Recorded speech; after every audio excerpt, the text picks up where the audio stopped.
Welcome to learn with Lipika. Hope आप सब safe होंगे। तो चलिए आज के क्लास की शुरुआत करते हैं। आज के क्लास में हम वेस्टर्न स्कूल ऑफ फिलोसफी में से एग्जिस्टेंलिज्म के बारे में डिस्कस करेंगे। पिछले हमने आइडियलिज्म, नेचुरलिज्म और रियलिज्म और प्रैग्मेटिज्म के बारे में बनाया है। अगर अभी तक आपने वो वीडियोस नहीं देखा है देन इस चैनल पे जाकर उस वीडियो को देख लीजिए। एंड अगर अभी तक आपने वो चैनल को सब्सक्राइब नहीं किया है देन चैनल को सब्सक्राइब कर दीजिए। अगर आप इनमें से कोई भी एग्जाम की तैयारी कर रहे हैं देन एक चैनल आपको हेल्प करेगी अपने एग्जाम को क्रैक करने में। ओके, चलिए फटाफट से सब्सक्राइब कर दीजिए। एंड जो हमारे नोटिफिकेशन का जो ऑल का ऑप्शन उसे क्लिक करना मत भूलिए, क्योंकि बहुत सारे बच्चे कंप्लेन करते हैं कि नोटिफिकेशन नहीं आता है। सो ऑल का ऑप्शन को क्लिक कीजिए। तो पहले जानते हैं आज की क्लास में हम क्या क्या पढ़ने वाले, जैसे एग्जिस्टेंस की कुछ बेसिक इन्फॉर्मेशन, देन उसके फिलोसॉफिकल थॉट्स, देन उसके एजुकेशनल इम्प्लीकेशन क्या है, aims of education, curriculum, role of teacher, discipline, and then last में हम कुछ प्रीवियस क्वेश्चन एंड कुछ एमसीक्यू सॉल्व करेंगे, जिसके लिए आपको टॉपिक अच्छे से कवर हो जाएगी। तो इसलिए वीडियो को एंड तक देखिएगा। अगर कोई भी डाउट होगा आप मुझे कमेंट सेक्शन में बताइएगा। तो चलिए शुरुआत करते हैं। फर्स्ट जानते हैं एग्जिस्टेंलिज्म है क्या। एग्जिस्टेंलिज्म वर्ड से आपको क्या माइंड में आ रहा है?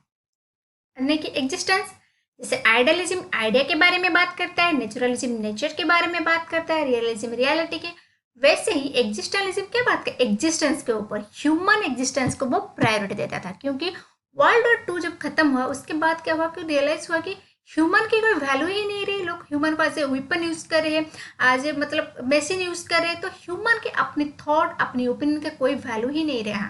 इस वजह से ह्यूमनिटी को बचाने के लिए एग्जिस्टेंलिज्म की शुरुआत हुई। वहां पे क्या होता है ना, ह्यूमन के एग्जिस्टेंस सबसे इंपॉर्टेंट। अगर ह्यूमन है तभी जाके हम कुछ कर सकते हैं, अगर ह्यूमन ही नहीं रहेगा तो क्या करेंगे आगे जाके।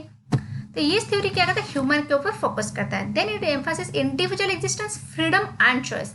उसका मानना है ह्यूमन एग्जिस्टेंस को बजाय रखने के लिए हमें क्या जरूरी है, फ्रीडम एंड चॉइस। अगर उस इंसान को आप फ्रीडम दोगे, उसको चॉइस लेने की मतलब अपॉर्चुनिटी दोगे, तभी वो अपने एग्जिस्टेंस को स्टांड कर पाएगा, अपनी अस्तित्व को वो जान पाएगा कि क्यों मैं इस धरती पे आया हूँ, मुझे क्या क्या काम करना है, क्या करना है, अगर उसे वो फ्रीडम मिलेगा।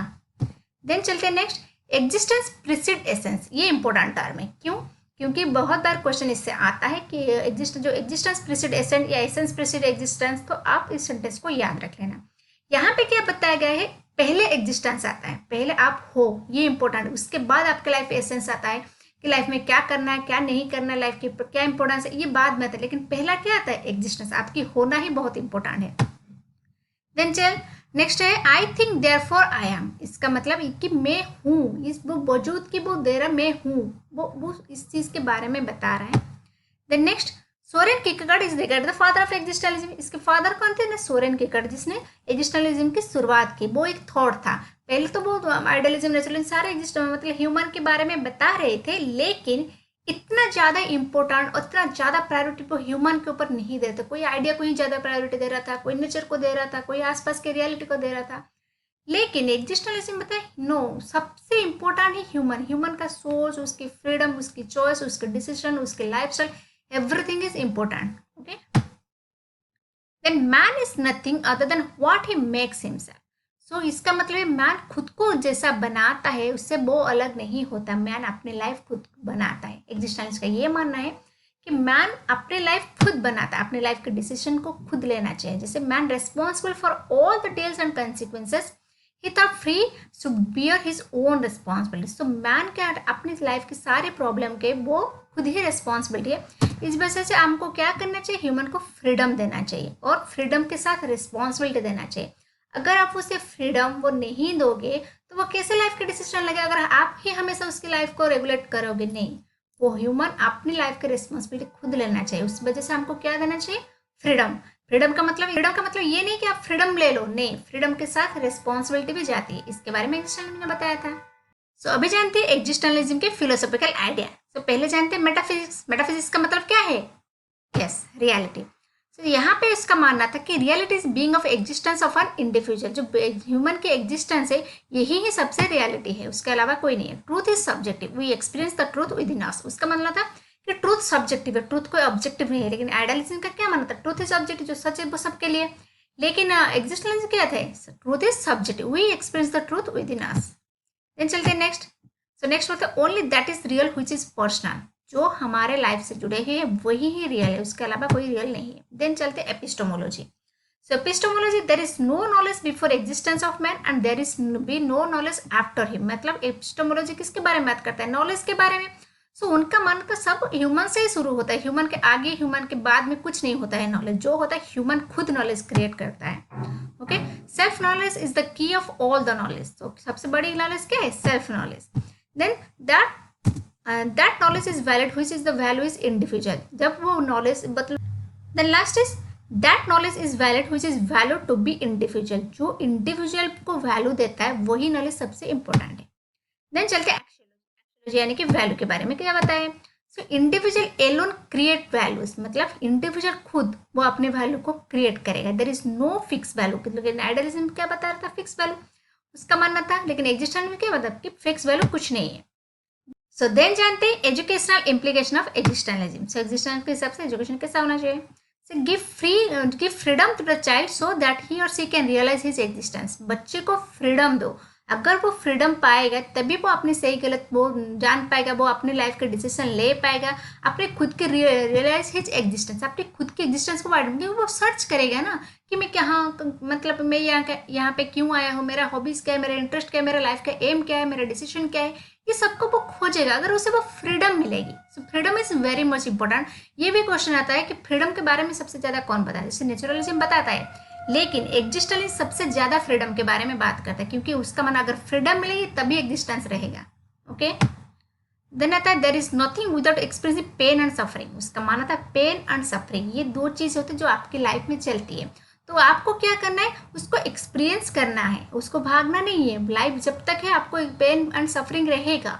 आपको क्या है ना उससे डील करना है. ये बहुत इंपॉर्टेंट है. देन बोलता है school should provide an atmosphere for individual development healthy way. School को क्या करना है? एक एटमोस्फेयर देना चाहिए. ना ही कि उसको पुश करना चाहिए, उसको मतलब फोर्स करना चाहिए आपको ये पढ़ना है. नहीं, आपको वो फ्रीडम देना चाहिए. आपको वो एटमोस्फेयर क्रिएट करना चाहिए जहाँ पे वो स्टूडेंट क्या करे? अपनी खुद की एग्जिस्टेंस को आइडेंटिफाई करे, खुद की एग्जिस्टेंस को बनाए रखें. देन चलते एम्स ऑफ एजुकेशन क्या है एग्जिस्टेंस के हिसाब से. So education should help an individual to make his or her good human. मतलब एजुकेशन क्या करना चाहिए? उसको अच्छे ह्यूमन बनाना चाहिए क्योंकि ऐसे काबिल बनाना चाहिए वो खुद की लाइफ के डिसीजन खुद ले सके, खुद की मतलब जो चॉइस है उसको आइडेंटिफाई कर सके, अपने लिए समाज के लिए अच्छी कर सके. तब तक क्या होगा? जब अच्छा इंसान बनेगा. देन चलते हैं next. Then development is an introspective power. इसका क्या मतलब था कि इंट्रोस्पेक्टिव मतलब आप खुद को क्वेश्चन करते हो. ओके, वही होता है डेवलपमेंट. हाँ, मैं पहले ऐसी थी, अब मेरे अंदर ये डेवलपमेंट आया है. सो ये चीज़ हमें एजुकेशन देना चाहिए. मतलब एजुकेशन अगर हमारे पास होगी, आप लोग सोचे होगे जो पहले से आपका थॉट था अभी थोड़ा डेवलप हुआ ही नहीं. अब वही चीज़ एक चीज़ पे आप पहले डिसएग्री करते थे, अभी आप उस चीज़ पे एग्री करे हो. तो ये क्या सिखाता है? ये कौन सिखाता है? एजुकेशन सिखाता है. Then develop power of self observation. आप खुद को ऑब्जर्व कर सको, आप खुद को जान पाओ मेरी एग्जिस्टेंस क्या है, मैं क्या हूँ, मैं कौन हूँ, मैं मतलब ये खुद की पावर और खुद को ऑब्जर्व कर सको. जब आप खुद को ऑब्जर्व करोगे तभी आप डेवलप कर पाओगे, तभी आप खुद के डिसीजन ले पाओगे, खुद की लाइफ की कमांड को ले पाओगे खुद. Okay, then foster the growth of uniqueness in man. मतलब जो यूनिकनेस, हर एक इंडिविजुअल यूनिक होता है, कोई सिमिलर नहीं होता. हर एक इंडिविजुअल में कोई ना कोई यूनिकनेस होता है. सो वो यूनिकनेस को वो एजुकेशन क्या करना चाहिए? फोस्टर मतलब वो बढ़ने के लिए, आगे बढ़ने के लिए एजुकेशन को सपोर्ट देना चाहिए. Then education must foster the capacity of self direction. जैसे सेल्फ डायरेक्शन होना चाहिए, हमें किस डिसीजन लेना है, कहाँ पे जाना है, क्या सही है, क्या गलत है, क्या मुझे पसंद है, मैं क्या कर सकती हूँ. तो इसके बारे में डायरेक्शन कौन देगा? एजुकेशन देगा. Okay, then accept death with grace. ये सब मतलब एजुकेशन में आता है कि डेथ आनी है, ये सच्चाई है. आपको क्या करना? उसको एक्सेप्ट करना है विथ ग्रेसफुल. नहीं कि यार मरना है नहीं, मरना है, सबको मरना है, लेकिन मरने से पहले आपको वो काम करना है जो आपको याद रहे. तो डेथ को एक्सेप्ट करो. ये चीज़ है, ये पेन, प्लेजर एंड डेथ, ये तीनों चीज़ आपके लाइफ में है, आपको इसको एक्सेप्ट करना होगा. ये बताता है एग्जिस्टेंस.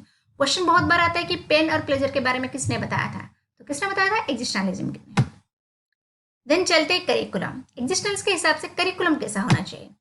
सो चाइल्ड सेंटर होना चाहिए क्योंकि बच्चे यानी कि ह्यूमन के एग्जिस्टेंस को ध्यान कर रखे हुए, उसके चॉइस, उसके इंटरेस्ट, उसकी हॉबी, उसकी एग्जिस्टेंस को मद्दे रखे हुए हमें करिकुलम बनाना चाहिए. Then help to acquire self knowledge.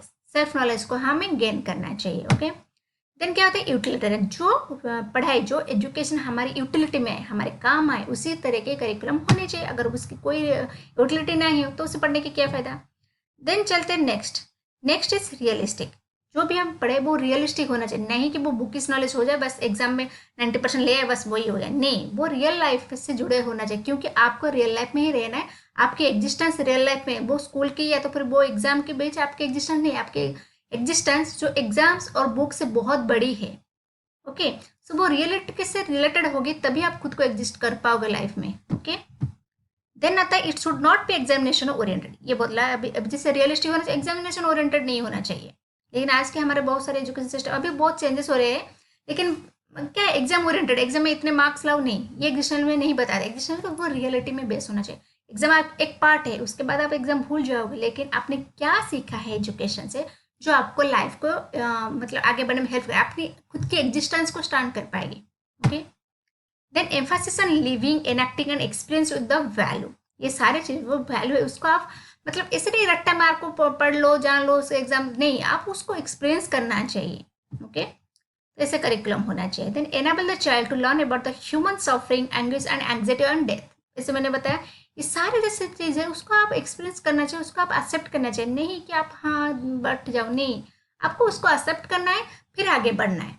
अब ये मतलब नहीं आप उससे भागो। बहुत मतलब एक मैं बोलना चाहूँगी कि बहुत लोग बोलते हैं अच्छा यार भूल जाओ, पेन है भूल जाओ, वो नहीं, भूलो मत। भूलो का मतलब उसको वो भाग जाओ, नहीं, उसको मतलब फील करो, जो पेन है, जो मतलब प्लेजर है, जितने भी इमोशन है, सफरिंग, एंग्जाइटी, डेथ, ये सारी चीज को आप एक्सेप्ट करो, देन आगे बढ़ो। ओके, देन चलते हैं method of teaching. So method of teaching क्या होना चाहिए। सोक्रेटिक मेथड यानी कि क्वेश्चन आंसर मेथड, जहाँ पे इन्वॉल्वमेंट होता है स्टूडेंट और टीचर के। टीचर क्वेश्चन पूछते हैं, स्टूडेंट्स आंसर देते हैं, देन स्टूडेंट्स के माइंड में जो भी क्वेश्चन आता है वो पूछते हैं। तो इससे क्या होता है, मतलब आपकी जो नॉलेज है वो ग्रो करता है। ओके, आप मतलब आपके माइंड चलता है हमेशा कि क्या क्या क्वेश्चन है, क्या क्या डाउट है, तो ये आपको क्या करेगा, आपकी खुद की एग्जिस्टेंस को स्टार्ट करेगा। नहीं नहीं, मेरा माइंड में ये चले, तो बहुत सारे क्वेश्चन आपके माइंड में आएगी। Then inductive method. Inductive method क्या है बताइए, सबको पता होगा इंडक्टिव मेथड क्या है। यस, यहाँ पे क्या करते हैं, हम स्पेसिफिक से जनरल के और जाते हैं। ओके, जहाँ पे हमको क्या करना है, पहले हम जानना है, हमें मतलब एक थ्योरी बनाने से पहले स्पेसिफिक चीज को मतलब स्पेसिफिक चीज को जानना होता है। दे रहा था डेवलप क्रिएटिविटी। ये क्रिएटिविटी को इम्पोर्टेंट दे रहा था, क्योंकि क्रिएटिविटी होगी तभी नई चीज के आविष्कार होगा। क्रिएटिविटी नहीं वही घिसा पिटा लाइन चलेगा, नहीं, ऐसा होना चाहिए हमारा मेथड ऑफ टीचिंग जहाँ पे क्रिएटिविटी को प्रायोरिटी मिले। अगर क्रिएटिविटी होगी तभी तो एग्जिस्टेंस होगी, तभी नई नई चीज़ की मतलब शुरुआत होगी, तभी ह्यूमन कुछ डेवलप कर पाएगा, वो अपने टैलेंट को शो कर पाएगा। ये सारी चीज़ होनी चाहिए। Then discussion method. डिस्कशन तो बहुत इंपॉर्टेंट है, क्योंकि डिस्कशन से नई चीज़ बाहर आती है और ह्यूमन अपने टैलेंट को शो करता है। जैसे अगर डिस्कशन नहीं होगा तो ऐसे बहुत कम बच्चे हैं जो सिर्फ आंसर देंगे या तो फिर एक्टिव रहेंगे, और बहुत ज़्यादा स्टूडेंट्स हैं वो साइलेंट रह जाएंगे, नहीं हमें कुछ नहीं बोलना है। अगर डिस्कशन होगा, सारे स्टूडेंट्स इन्वॉल्व हो गए, तो क्या होगा, वो अपने आप को खुलेगा, देन उसका वो पर्सनालिटी डेवलप होगा जो आगे जैसे उसकी एग्जिस्टेंस को मतलब क्या फुलफिल करेगा, वो अपने लाइफ के डिसीजन ले पाएगा। Then next is individualism. Sir individualism मतलब हर एक इंडिविजुअल डिफरेंट होता है, हमें नहीं कि इसे कोई मास मेथड ले लाना है जो सबके लिए फिट नहीं होता है, नहीं, हमें इंडिविजुअलाइज मेथड अपनाना चाहिए। जैसे अभी इंक्लूसिव एजुकेशन चल रहा है, वहाँ पे हमें क्या करता है, इंडिविजुअलाइज मेथड अपनाते हैं, क्योंकि हर एक मेथड हर एक स्टूडेंट्स को मतलब वो वहाँ पे फिट नहीं होता है, सो इंडिविजुअलाइज मेथड होनी चाहिए। ये था method of teaching. Next question is the process of attending one's existence as per existentialism. बताइए एसेंस, स्ट्रगल, पेन, प्लेजर और loneliness. Loneliness, pain, pleasure, struggle, essence, और loneliness, struggle, pain, pleasure, essence, and last one is essence, pain, pleasure, struggle and loneliness. बताइए क्या process है अपने existence को पाने के लिए। Yes, option C is right answer, यानी कि पहले इंडिविजुअल लोनलीनेस फील करता है, देन वो अपनी लाइफ से स्ट्रगल करता है, उस स्ट्रगल के दौरान उसके लाइफ में पेन आता है, देन उसके लाइफ में उसके बाद प्लेजर आता है, देन वो अपने लाइफ के एसेंस को ढूंढ पाता है। ये है प्रोसेस। देन चलिए next question is pre existence value are not accepted by. Pre existence value कौन एक्सेप्ट नहीं करता था। यस, बताए। सो आंसर इज डी, यानी कि प्रैग्मेटिज्म एंड एग्जिस्टेंलिज्म। आइडियलिज्म जो बोलता था कि नहीं हमारी जो वैल्यू है वो क्या है, प्री एग्जिस्टेंस है। तो next is according to existentialism, the teacher should allow the children to think about the problem of life, to think critically, to understand the meaning and purpose of existence, all of the above. बताइए so answer is D, यानी कि all of the above.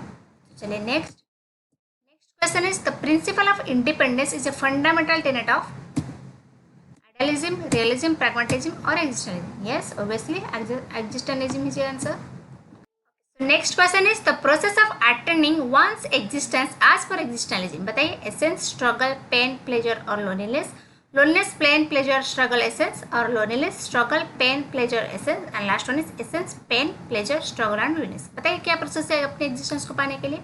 Yes, option C is right answer, यानी कि पहले individual loneliness feel करता है, then वो अपने लाइफ में स्ट्रगल करता है, उस स्ट्रगल के दौरान उसके लाइफ में पेन आता है, देन उसके लाइफ में उसके बाद प्लेजर आता है, देन वो अपने लाइफ के एसेंस को ढूंढ पाता है। ये है प्रोसेस।